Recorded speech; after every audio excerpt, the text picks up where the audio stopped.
Well, welcome everyone. Welcome to Life in the Peloton, presented by the Cycling Podcast. I'm Mitch Docker, and I've got Lionel Burney with me again to preview and give you a little intro to our next episode with Andre Greipel. Welcome, Lionel. Hello, Mitch. Hello, everyone. Great to be talking to you. We're on opposite sides of the world to one another at the moment, aren't we? We are, and we have a little chuckle as good morning or good evening as I sip away on a beer, as you have a coffee, I'm assuming. Yes, very much so. A bit early for me for a beer, Mitch. It's just gone 9 a.m. here. I don't want to get the listeners worried about me and my lifestyle choices. But yeah, I've been following your racing over the last couple of weeks. Tour Down Under first, of course, and now you're in the thick of the Herald Sun Tour as we talk. Your home race, basically, in and around Melbourne. It's great. I really do love the Sun Tour. I've worked it out. This is my 12th time at the Herald Sun Tour, and I've had some success in the early years, and now it's just a really nice race to come back to. And like you said, race on those home roads, even be in little towns that I've maybe never been to, but I just enjoy that Aussie culture. So it's fun to be back at the old Sun Tour. And what's the reaction to the podcast returning for a new season been, and also your collaboration with us here at the Cycling Podcast? It's been fantastic. I'm very happy to say, like, a lot of the people I've spoken to from Life in the Peloton audience have come across and found the podcast still, which has been great. It was one of my fears that they weren't going to be able to find it, and they have been able to find it, which is great. And the first episode, I think, went off without a hitch. Jimmy himself has had some great responses out on the rides and stuff around Melbourne. So thanks for all the feedback from everyone out there. That really is great to hear, because I'm happy I can still bring you some good episodes. Before we move on, because obviously quite a lot of people will perhaps be discovering Life in the Peloton for the first time. So just let people know how they can kind of keep in touch with what you're doing online and on social media. Make sure you send me a message. You can either drop me a line on my Instagram, Life in the Peloton handle, or send us an email at contact@lifeinthepeloton.com, or just go over and check out the website at www.lifeinthepeloton.com. It's all very Life in the Peloton-esque, so I'm sure you won't get it wrong there. And just send me an email. Lots of emails coming in this week. I think it's probably been my biggest week of emails, which is great. Some good story suggestions, even just some thumbs up, which has been fun too. And if you still haven't, well, you obviously would know where the podcast is if you're listening to this, so I don't probably need to explain that again. No. Well, welcome along, everyone. And before we get on to what is an absolutely cracking second episode of 2020, one of the things when we broke cover with our collaboration and we announced that we'd be working together this year, people were very worried that the Cycling Podcast would drop your very distinctive theme music. Now, there's a little bit of a story about how we've gone about getting official permission to use the music, Mitch. But first of all, people who watched the Tour de France in the 1980s in the UK will be familiar with it because it was a theme tune of the Channel 4 nightly highlights of the Tour de France. But what does it mean to Australian cycling fans, your theme music, and what does it mean to you? This is a really good question, because I've been asked this a lot of times and I've answered it a lot of times individually, but I'm glad I can put it out there now, is that this music to me was what made me fall in love with cycling. This is what I used to grow up with, watching the 6:30 highlights on SBS, hearing Mike Tomalaris intro the Tour de France 6:30 highlights, and then I heard Phil Liggett, Paul Sherwin commentate. So it was just, for me, the pinnacle of the Tour de France. And my brother and I came up with this idea of, let's get this music back involved, because that was what we loved about the Tour de France, about cycling, and it just fit so well. Every time I hear that music, I just think of racing. So I hope, and I'm pretty sure everyone loves that tune, and that probably gets them in the same spirit too. Well, we had a bit of a mission to get permission to continue using the music. For those who don't know, Pete Shelley was the lead singer of the punk band the Buzzcocks, and he died in December 2018. And, I think a lot of people reading the obituaries when Pete Shelley died would have been surprised by the line that revealed to many that he was the man who composed the Tour de France music for Channel 4. He was commissioned by the production company TSL to make that piece of music. And as you say, Mitch, it really resonates. It really transports me back to the 1980s and tea time in July, waiting for the Tour de France. And as you were coming across to our platform, we felt we should find out who owned the rights and get permission to use the music. And it sent me on quite a circuitous journey to track down, first of all, trying to contact music publishing companies to see whether it was part of the Buzzcocks back catalogue.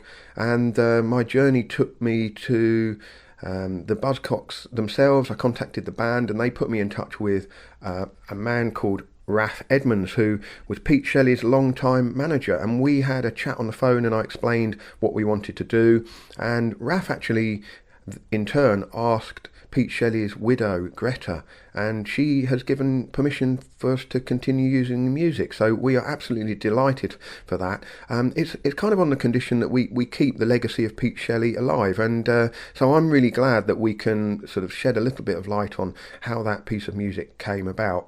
And well, it's so symbolic of the Tour de France and France itself, because the refrain at the end is very much a kind of a mimic of the French nursery rhyme Frère Jacques, isn't it? So yeah, that's the story behind the music, and well, it will be the opening to every episode of Life in the Peloton this season. It's fantastic, and I love hearing that story too. It's such a great tune, and even me editing every episode and listening to that tune a million times more than everyone else, I still love hearing it. So it's great to hear that story, and I'm happy to keep the legacy living on. Well, let's move on with this episode, Mitch. A really great guest, someone who here on the Cycling Podcast we famously described as a fading force, and he then went on to win more stages of the Tour de France after we'd written him off. A veteran sprinter now. I don't think he'd mind being described as a veteran. He's got a lot of experience under his belt, one of the most successful riders to come out of Germany, and a real big name to get early on in the year, Mitch. Well, Andre, I randomly have had a really good relationship with Andre throughout the Peloton, and he came up to me a couple of years ago and said, I listened to your podcast, I'd love to get on it. And I thought, he's taking the piss. Surely he doesn't listen to my podcast. He came back to me and said it again and again, and I went, I would love to have him on the podcast. And it took me a bit of courage to get up the courage and go and ask him. And I pinned him down, and he was better than I even imagined. He talked so well on this podcast. I had a great time asking him all those questions I've always wanted to know, all about the old times, and just about him as a sprinter and about his lead-out train, because I've admired him from afar in the Peloton and just enjoyed his presence in the Peloton. He's such a lovely guy.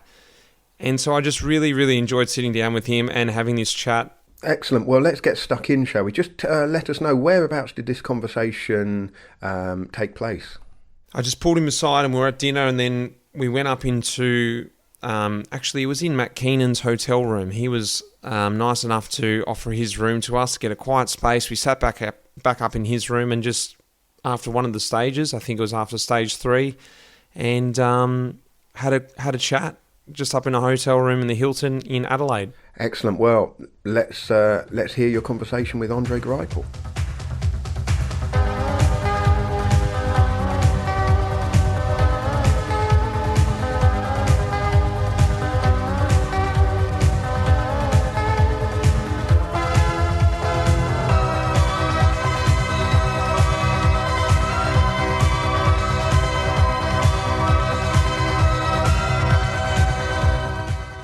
Welcome, Andre Greipel. Welcome to Life in the Peloton.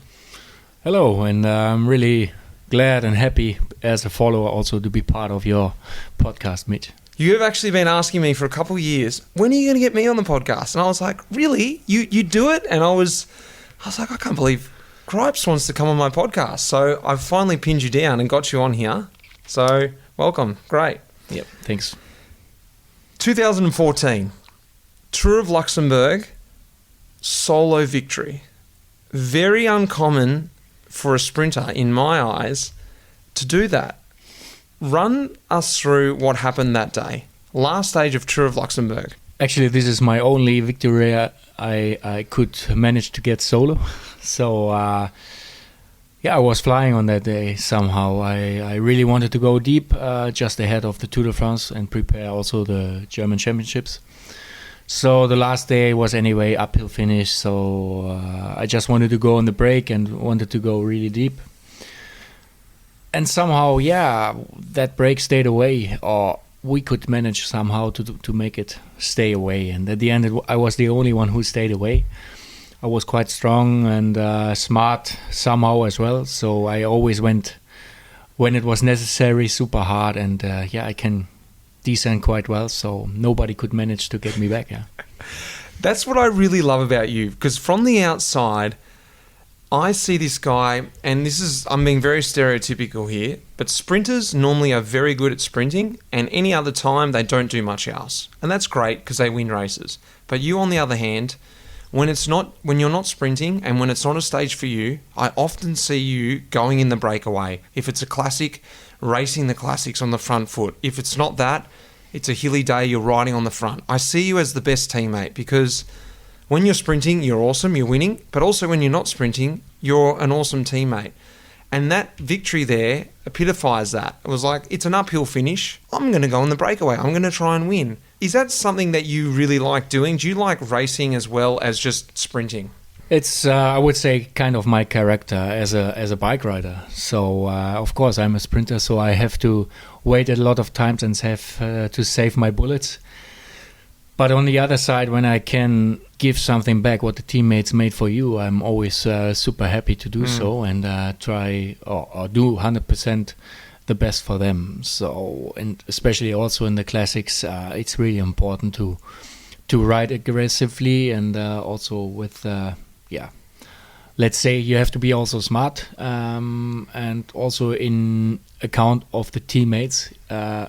It doesn't make sense if I wait and in the peloton it doesn't help them, so I'm always trying to get ahead a little bit and then I can be able to help them, but still it's my way.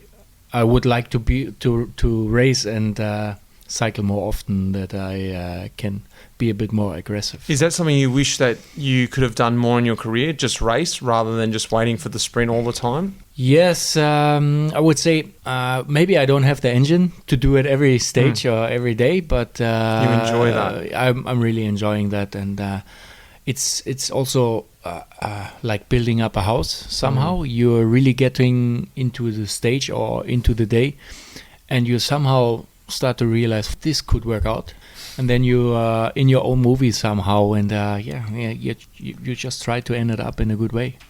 I certainly hate it when I see you attacking and I'm thinking, I get in a breakaway with you. I've been in a breakaway in the Tour of Flanders with you. I was away and then you came across. I thought, God damn it, Greipel's here. What's he doing here? And you just rip it up. So do you like the fact of racing like that because there isn't that expectation of winning and you can just race a bit freer and just see what happens? Or you just like the difference? What's the expectation of winning like for you? When you just take the classics, I've never done any attacks for myself to be up there or finishing it off. It was always in account for the teammates, that the plan was that they're going to join me somehow and I can be able to help them somehow. But on the other side, it's the way you have to read also a race. There are different scenarios can happen, but there are always the points where you can possibly make an attack working out or not. So when you have the experience, of course, you know it better when you should do it and when not. So I always could manage to find the good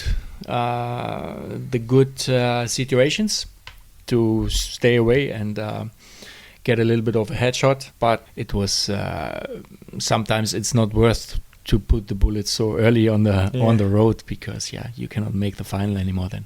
What was it like then, comparison to the day that you had to wait and do a sprint? Do you feel that pressure, or do you really enjoy that as well, that expectation of, okay, today's a sprint day for me and I've got the whole team working for me and they expect me to win? Do you like that expectation? Of course, dealing with pressure is not always easy, and it wasn't. When you have a good lead-out team, for sure it helps you a lot of times, and it takes away a lot of pressure because you always can count on them. But on the other side, like, I really like to surprise myself sometimes as well, and also maybe some fans. And I mean, I'm not doing it for the fans in that moment, but on the other side, I really like to surprise myself in that moment.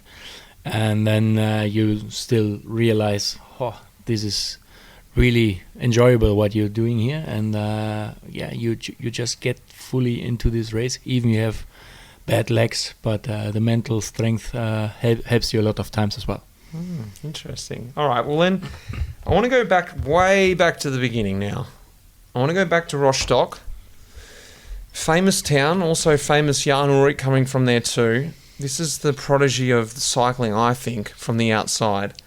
I want you to tell everyone, and me, myself, what it was like growing up as a German, through the German system as a cyclist. Was there cycling schools involved? What was it like growing up for you? So the wall came down at 89. So actually at 1990 was the first real year where there was this change from East German to West, or to a complete Germany. So the cycling school the club I was riding for was still doing the same East German system. The trainer was the same. So how old were you then? It was 1992, so I was 10 when I started.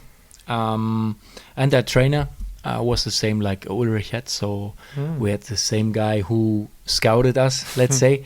But yeah, this East German system is still among us, to be honest. The strength, the East German strength, I like that. Yeah, I mean, on the other side, it's I think I can speak for all the cyclists who are starting in a club.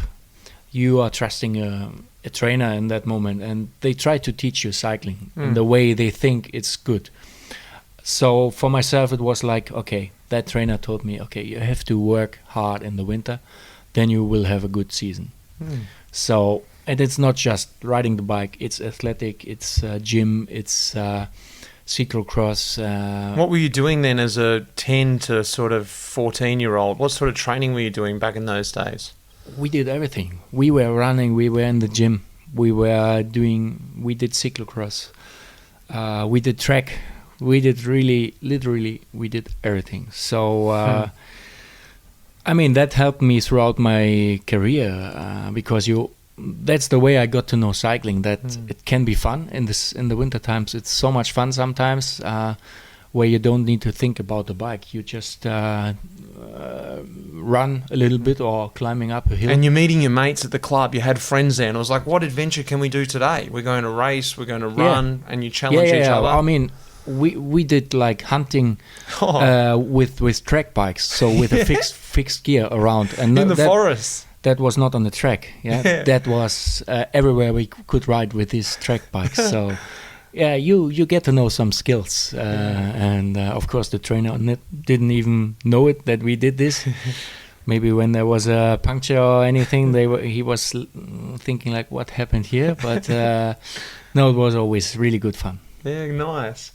Well, fast forwarding, we mentioned Jan Ullrich, and to fast forward a little bit through that period, 2006, you actually were racing with Jan Ullrich at Team Mobile, and that was quite a significant thing because just after 2006 was the whole Operation Porto, and Jan Ullrich was named on that list, and ultimately in 2007, Team Mobile stopped.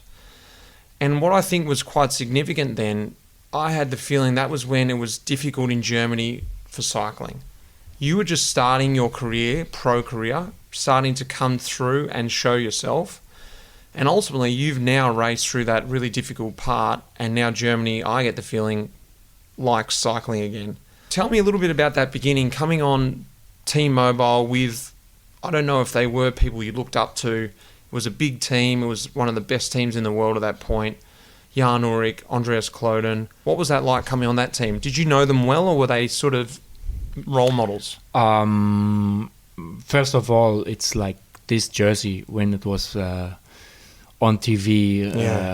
There was a really big. It was the biggest company you could find in Germany. So that jersey everybody knew. So it's like Bayern Munich or Barcelona or whatever. It was just a childhood dream It was the best, to ride for that team, and this dream came true in that moment. So I didn't know lots of them. I knew a few riders. But you came there in a system, and when I still look back now, this team picture, it was amazing what riders were there. So I'm quite sure that there were for sure 10 to 12 guys paid more than $1 million. So it was just this company had so much money that they could keep all these riders in the team. But on the other side, I was also quite sure that it's going to be an experience. You make something out of it or you don't. Did you feel pressure coming in, or were you just a young guy just trying to find your feet anyway? Yeah, for sure. You came. I mean, you are scouted for a reason, and signed up for that team for a reason.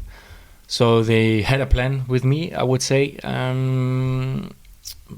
But still, you need to find a way. And I had not so much clue about cycling in that moment yet. And I also, not like in these days, now you have the internet, you have Instagram and everything. If you want to, you can get to know everything you want. And that time, nobody told me anything.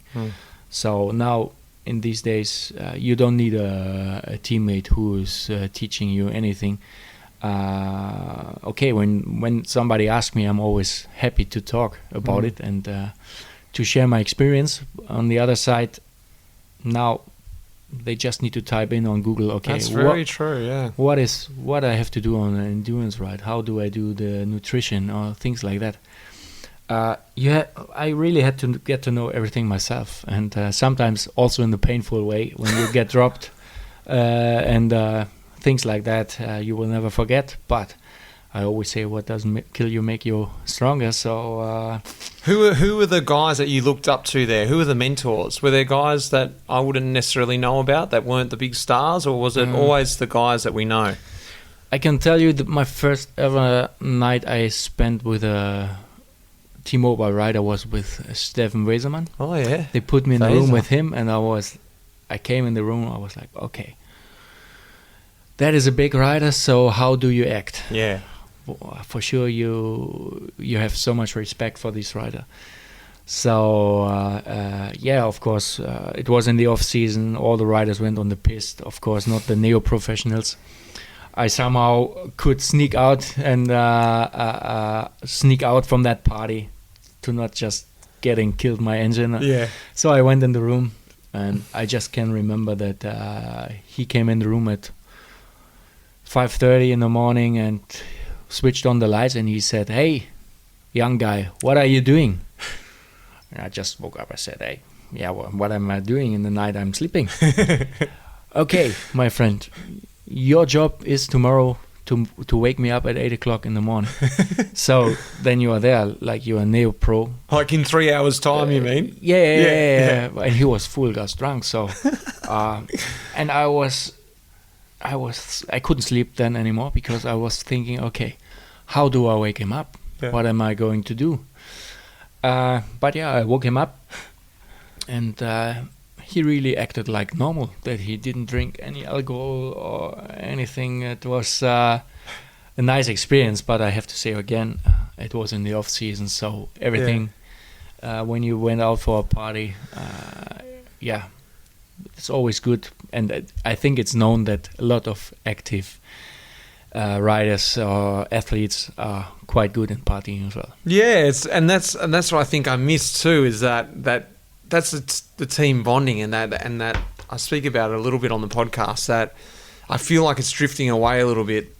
This earning your stripes, coming through as a neo-pro and learning the way of the peloton, and then eventually earning your stripes and progressing. But it's a different peloton now, and that's something I want to discuss with you afterwards. But I do want to discuss then what it was like through that period of, say, 2007 when T-Mobile sort of stopped, and through the next few years and even the next decade.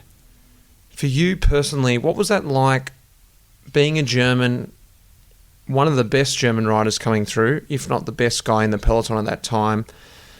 Did you feel this responsibility of, I have to fly the flag, I have to try and make the German people love cycling again, or you just did it for yourself? Was that difficult even for your personal life, racing as a German, when people didn't really like, German people didn't really like cycling anymore? Tour de France wasn't on TV anymore. What was that like? In that same moment, I was just now thinking about my experience I had with the T-Mobile jersey. Mm. I can remember that I was passing by a beer garden where everybody is drinking beer, and one guy was shouting behind me, "Hey, you athlete or whatever, taking drugs, blah blah blah." And I just thought, okay, I'm not a cheater. I'm riding my bike every day. I train hard. I do everything I can to be a good rider. So I just turned around and I said to this guy, "Okay, my friend, I just came here from my town where I live, and this is 80 kilometers away. And I'm doing this not once a day, I'm doing this nearly every day. We can meet up here tomorrow, take all the drugs you want, and I'm gonna be faster than you. Yeah, nice. Everything you want."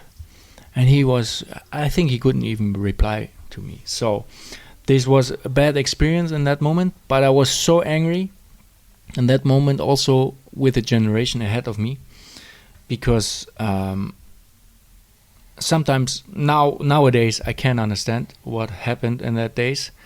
But on the other side, it didn't help our generation. Yeah. For sure, I could have get a better contract if these things wouldn't happen. And I also can say that in that moment I wanted to build a house, and I asked for a credit in the bank. And I asked 100 banks, and they didn't want to lend me money. So this was always the same answer. Okay, you're a professional athlete or bike rider. You can get tested positive tomorrow, and you cannot pay back the money. So there was no bank who wanted to give us money to buy a house. So this affected everything what happened there. This affected not just the cycling, also the normal life. Did you see that transition over the years as you started to become successful and you started to win? Did you notice the people starting to change? Did you think it was necessarily yourself, or was it a group, maybe even like, Gerald Schulich was there also winning, and like you guys together, or was it took a long time for the public to change their mind? And what was that point? When that moment when T-Mobile shut down, there was already the thought in that moment of the team manager to make a change to a younger generation. And in that moment, I never thought about being a top sprinter or anything, because like you said before, the times are gone that you have to get to know professional cycling in the way of a neo-pro. First, you're going to get bottles. Then you're going to have to pull in the front. Then you may have to make a lead out or things like that. This is the way I got to know cycling. So I knew exactly what I have to do in that moment. Maybe this also helped me to understand my teammates better, because I know what they have to do, what sacrifices, how professional they have to be, things like that. But like I said before, in that time there was a change to get cycling into a younger generation, especially also to get some more German talents in. And I'm quite sure that all of these riders had so much talent to turn around in that moment. For sure, there was also a lot of trust from the team management in that time.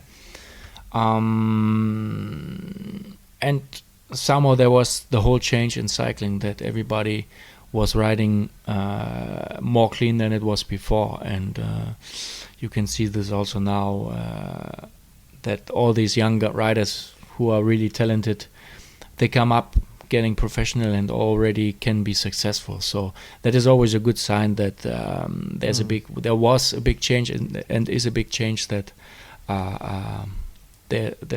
that's somehow a clean sport. For sure, you always have some black sheeps, we say in Germany, but still, it's always a good sign to see young riders being successful. And I see that, like I've been saying all along, I see you as the pioneer of that. And these guys were able to follow behind you, you know, like John Degenkolb, Marcel. These guys, I think, were able to flourish because you were there breaking the way again.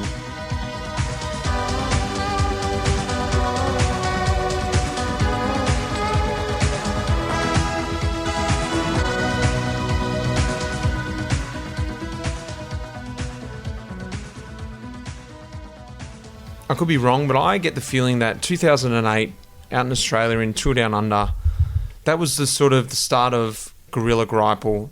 The big results started coming. You won the overall here, and that same year you won your first Grand Tour stage at the Giro. Was that a turning point for you, 2008, or you sort of felt things coming already before that? And what was the difference? 2007, I had to pull already a lot of sprints for Geolec. We were quite successful. I could win also some races myself. But yeah, Down Under was the first time also a Pro Tour race in that time. And somehow the team management asked me to be in good shape to be able to sprint on my own there. What did you think?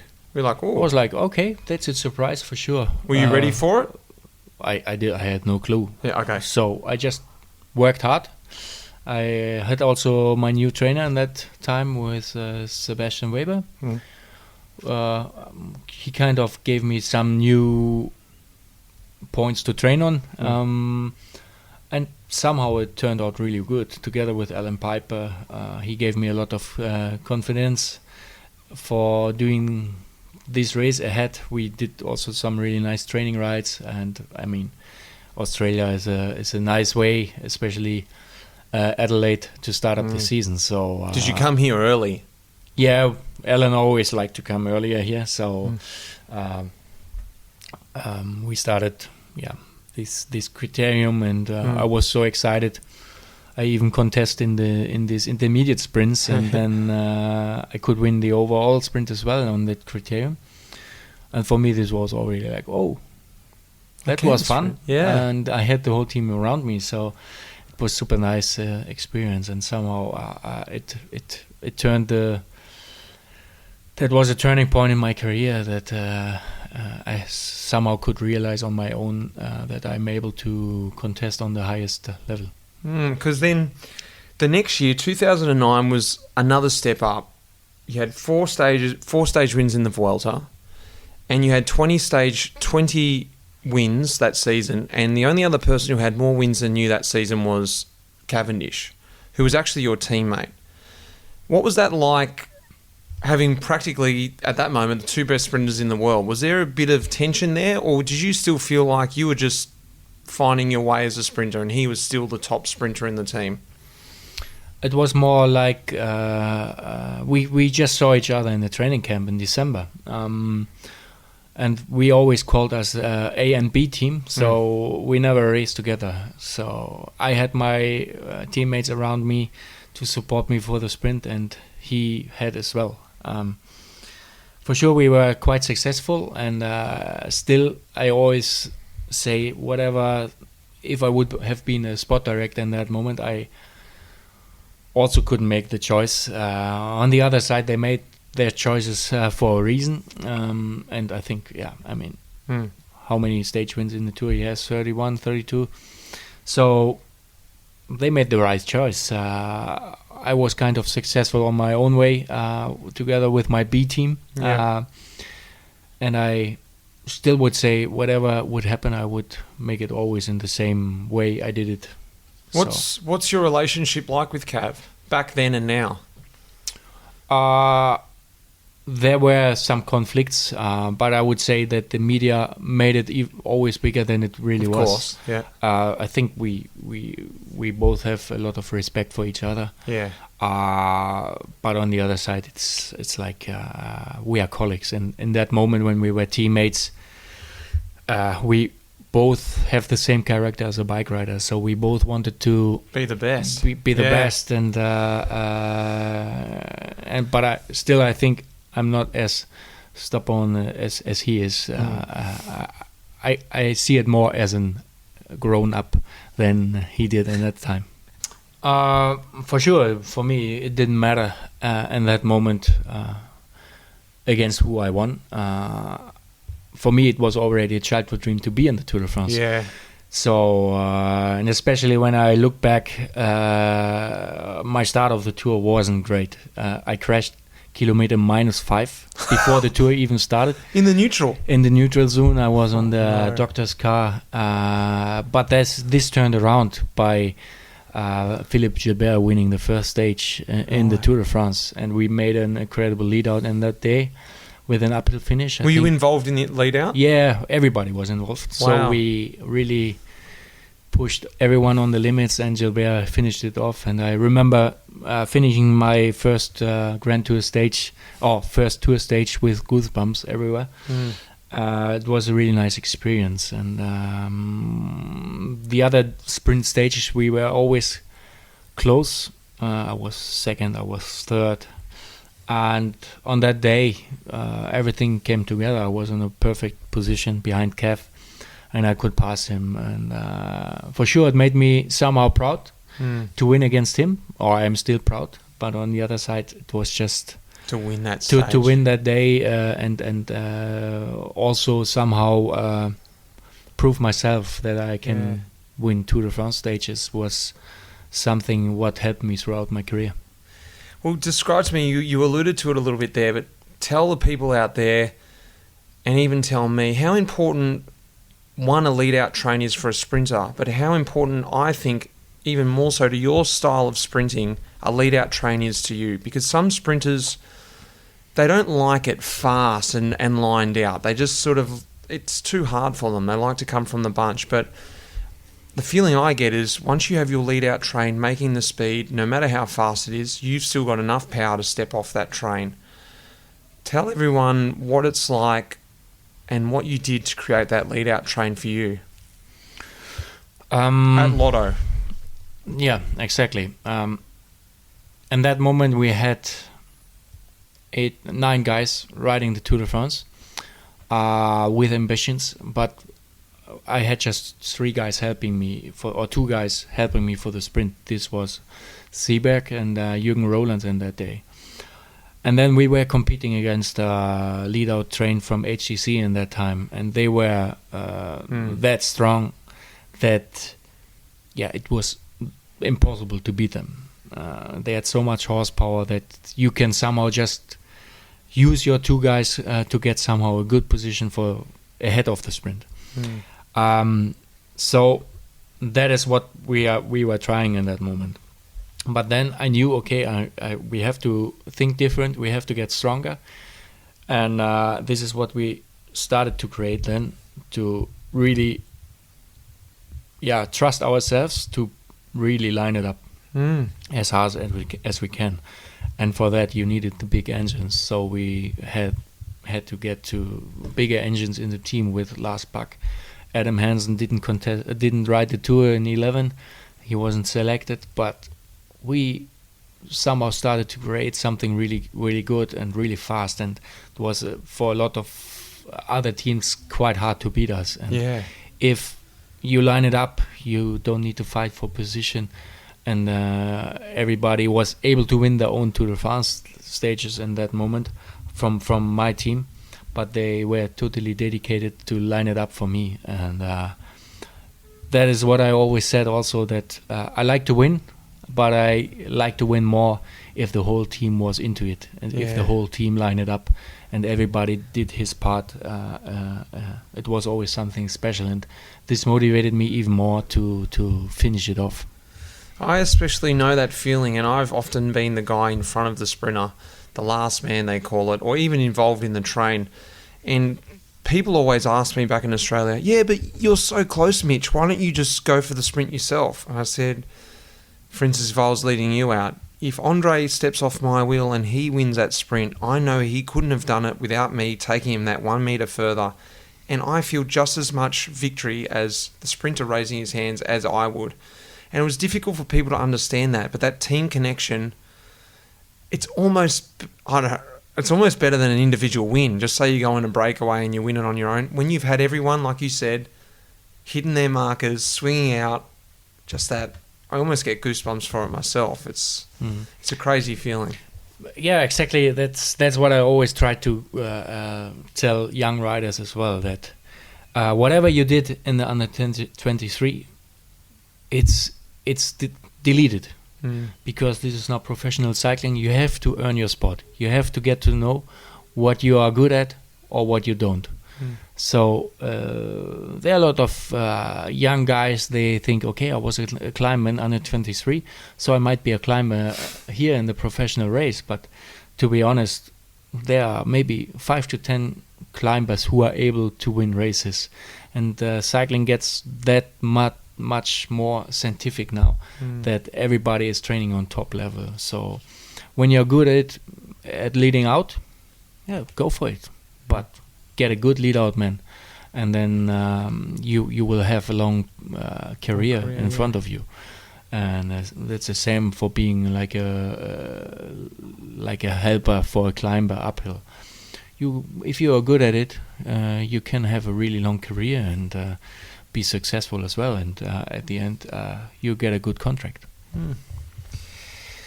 Well, speaking of long careers, you've touched on it now. You've had a long career, and a lot has happened from those days that I talked about back in the Team Mobile days. And I actually watched the other night the 2000 Olympics replay on TV. When I was doing a bit of research from you, I was looking up some stuff about Jan Ullrich, and I was watching the 2000 Olympics, and it was just amazing to watch how different cycling was from back then. Then when I came into cycling sort of in 2008 compared to the day that it is now. And you've been there throughout all those periods. What do you see as some of the most significant changes? Whether that might be the way we race, whether that's something significant with you. What has been those changes over the years you can point out? I would say it's the input from the media made cycling change a lot, because now we have a full live broadcast from a lot of races. So it's not like in the old days, everybody knew, okay, that race will be live from 2 p.m. And then you had one guy in the bunch, he said, okay, why you want to attack now? For what? There's no live TV, so just cruise around. And then that is what, because I'm rooming with the son of Rick Zabel, and he always comes up with stories from the past and how much this changed, because my father told me different. But in that time it was like this. There was Cipollini saying, okay, we do the first 80 kilometers tranquilo, and then the race is starting. So he gives a wave with the hand and the race is on. So 3-4 guys attacked, breakaway, and for a reason, and that in that time the live TV started. Yeah. And now there are a lot of races live from kilometer zero, so there's a lot of advertisement for the sponsors, and that makes the races much more fast than they were in the past. Plus, that for me, this is one big change. What made cycling so different now, and also, of course, the scientific and thing with the internet. Everything is available now online, and if you're not if you are smart, you always will find your way in figuring out what is good for you and what not. So you don't need to have somebody telling you what is good and what not. And even some programs to tell you if you're tired or if you're not. You know, I think we read into that too much. And even though I'm not from as old as you, I'm still somewhat between there. And I'm starting to get morphed into this new way because, you have to, you have to try and keep up with the game, because ultimately that's what it is. Yeah, but on the other side, I'm always open-minded for a new way of training, right?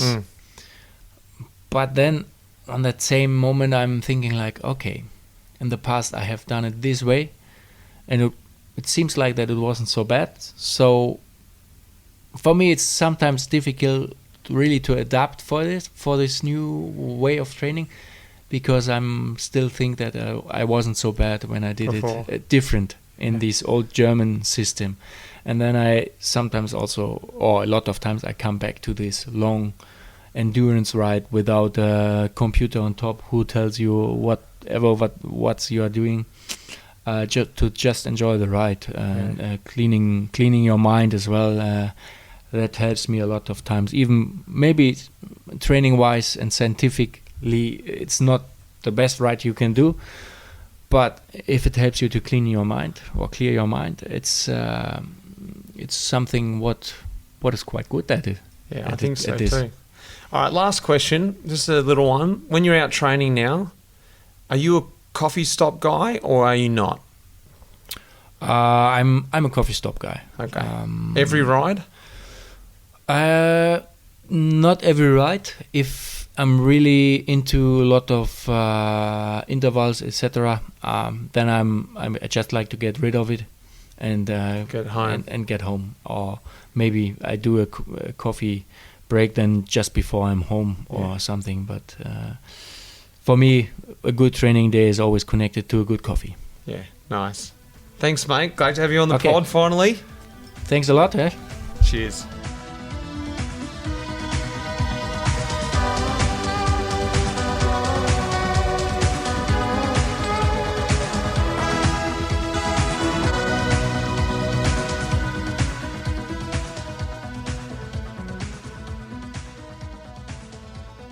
Well, that was the Andre Greipel interview, and I hope you enjoyed that, everyone, because I certainly enjoyed sitting back there with him and getting to ask him all those questions and actually hearing him speak so honestly about everything I asked him. And I wasn't too sure about how he was going to go with all that and what sort of answer I was going to get, but it was just... It was fantastic. That's the way I felt anyway. What do you think there, Lionel? Well, I thought it was absolutely fascinating to hear from someone who, from our point of view in the media, has felt sometimes like a quite a difficult person to get to know, in the sense that he's somebody who around the team buses is usually very focused on his racing. Sometimes when I've approached him to ask for a quick word after a race, it's been a flat no, which, that you take the rough with the smooth when doing our job in the media. He's always been very polite and kind of open in press conference scenarios, but not somebody that I would say that I really had a sense of who he was or what motivated him. And over the last 40 minutes or so, listening to him talk to you, Mitch, I feel like I know a bit more who the real Andre Greipel is. And I've got to say, he came across as a really likeable and very honest person. He's fantastic. And I think one thing I loved about him was that question that I didn't even go there, but he brought it up, what's happened and what's changed in the Peloton over those years. And I love the way that he came through the Peloton, that earning your stripes and understanding the levels of where you need to be in the Peloton. I was really happy that he brought that up, and I just love hearing about those old times, about how tough it was, and you just really had to do every job as you came through the Peloton before you could be a real winner. So I think that's something that's faded away from the Peloton, but I certainly like hearing about it. The couple of things that leapt out to me, Mitch, were the story about his first training camp with T-Mobile, a room sharing with Stefan Weissermann, who was obviously one of the experienced guys on the team. And as a young guy, his job is to wake Weissermann up for training after he'd been out for a big night. Now, we're always told that those days are gone as well, but clearly there's the occasional night on a training camp or two that goes on. I suppose we are talking about 12, 13, 14 years ago now. It must be, yeah. I think those days are gone. Like, I don't hear about that anymore. So it is great to hear about a guy that's sort of a big star now. You can't imagine him being told to wake someone else up. But I guess, it happened once upon a time. And the other thing, from the point of view of having covered Mark Cavendish's career from the start, was I remember the years when Greipel and Cavendish were teammates, and they really were, there was a lot of rivalry within that team for the number one status as sprinter, and Cavendish kind of won that battle, didn't he? I think we've talked about this on our podcast. Cavendish really didn't want Greipel to be in any of the races he was doing for a period when they were at HTC Columbia, just because he didn't want any confusion. He wanted to be the man that everyone was working for, and I found it interesting. Greipel there was kind of humble enough to describe his team as being the B team, but then he went out and he bagged a load of wins himself and got himself an opportunity to prove that he could be, on his day, the undisputed fastest man in the peloton, as his Tour de France stage wins tell us. But what a start to the Tour de France career for him, crashing in the neutral zone and then ending up with the stage win and yellow jersey for Philippe Gilbert. That's another day I remember well from 2011, and a story that really probably would have passed us by because everyone in the media would have been focusing on Philippe Gilbert winning. So it was nice to hear that one as well. It's great, yeah. I love hearing that, and different things that stick out to these guys in their career and stuff you can't find on their result page and whatever. And that's what I loved about bringing up the Luxembourg stage. I thought when I read that, I knew that was going to be a story. So it's great to talk to these guys and find out their stories, that really what means to them the most throughout their careers. Yeah, I'm learning as I listen, Mitch, because that was a really unconventional way to start. Talking to Andre Greipel about the one race win that didn't come in a bunch sprint finish, and that really had me hooked right from the start of your chat. So keep it up, keep going. We've got another one. We've got another one coming in a couple of weeks. Are we gonna spoiler who that is, or let the listeners discover in a couple of weeks' time? No, we're going to let the listeners discover in a couple of weeks' time. We've got a couple in the recording room ready to go, but I'm still deciding which one's going to go ahead, and still want to make one more last recording here at the Sun Tour. So that last recording might jump in front of that too. But I also want to remind everyone, if they haven't had the chance, to go down and visit at Life in the Peloton, the Etsy store there, and make sure you get yourself some merchandise. You can't go listening to Life in the Peloton without drinking out of the Life in the Peloton mug or having a T-shirt on, because it just doesn't make sense to listen to the podcast without being completely decked out in the merch. That's the way I see it anyway.